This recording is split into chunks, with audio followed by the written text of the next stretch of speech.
தமிழ் மொழி காத்த தலைவனையா, ஞான பழம் கேட்ட குழந்தையா,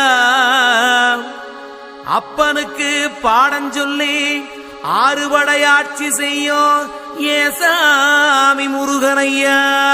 வெற்றிவேல் முருகனுக்கு.